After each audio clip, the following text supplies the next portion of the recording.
2007 সালে যে ভবনের যুবরাজ তারেক রহমান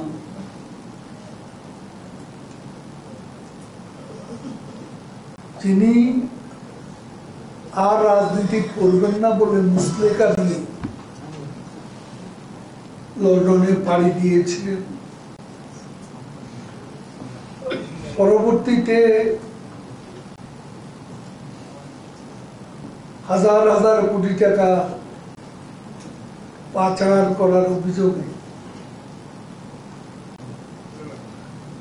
আপনারা জানেন তার বিরুদ্ধে যে মামলা হয় ট্যাক্সি পিস,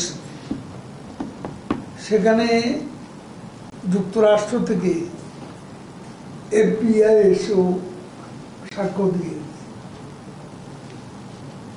এবং সে মামলায় দণ্ডপ্রাপ্ত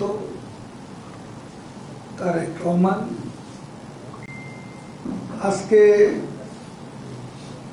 বাংলাদেশে তার দল নির্বাচনে হেরে যাওয়ার ভয়ে অংশ নেয়নি, আন্দোলন করতে গিয়ে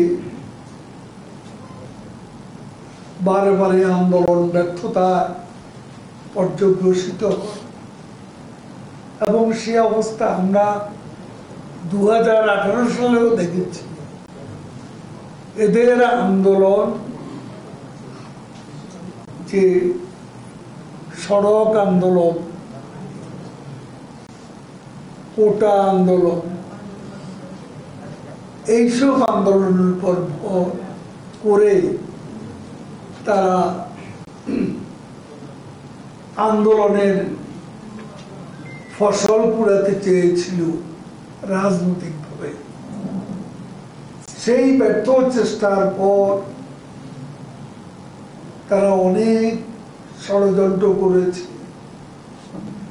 তারা বাংলাদেশে অগ্নিসন্ত্রাস রাজনীতিতে আমদানি করেছে এবং এই অগ্নিসন্ত্রাস সন্ত্রাস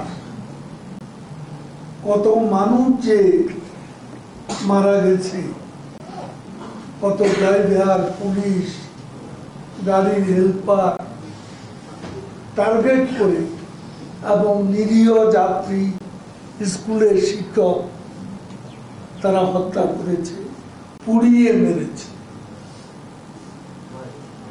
এবং তাতে তারা সেই আন্দোলনে, সন্ত্রাসী আন্দোলনেও সারা ব্যর্থ হয়। জনগণের কাছে, জনগণের অবস্থানের কাছে তারা এই শক্ত অবস্থানের কাছে পরাস্ত হতে বাধ্য। আমরা এখনো বলছি যে আজকে যে কোটা সংস্কার আন্দোলন বাংলাদেশে চলছে, এই কোটা সংস্কার আন্দোলনেরও নেতৃত্ব নিয়েছেন সে লন্ডনের দণ্ডপ্রাপ্ত পলাতক আসামি তারেক রহমান। তার দল বিএনপি প্রকাশ্যে সমর্থন দিয়েছে।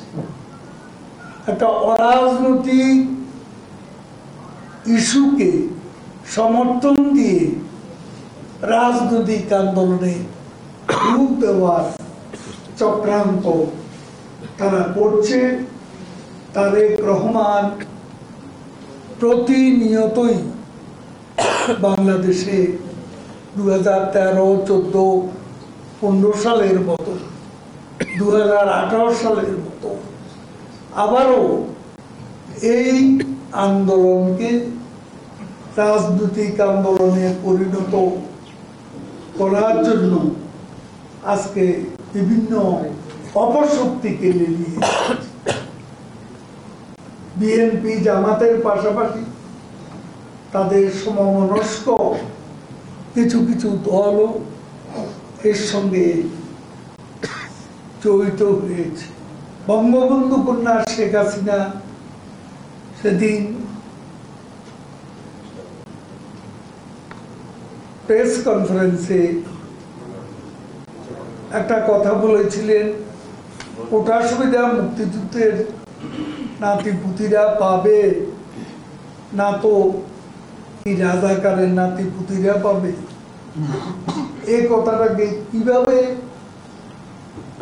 বিকৃত করা হয়েছে এবং টকশোর উপস্থাপক পর্যন্ত এই কথাটিকে বিকৃত করে ভিন্নভাবে উপস্থাপন করে দেশের জনগণের মাঝে একটা বিভ্রান্তি সৃষ্টির অপপ্রয়াস তারা করেছে।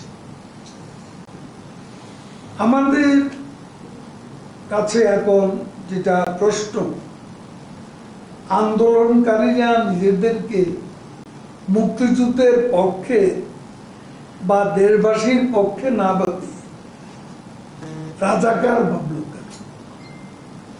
তাদেরকে তো কেউ রাজাকার বলে। প্রধানমন্ত্রী তো কোটা আন্দোলনের কাউকে উদ্দেশ্য করে রাজাকার শব্দটি ব্যবহার করে। তাহলে এটা কেন বল?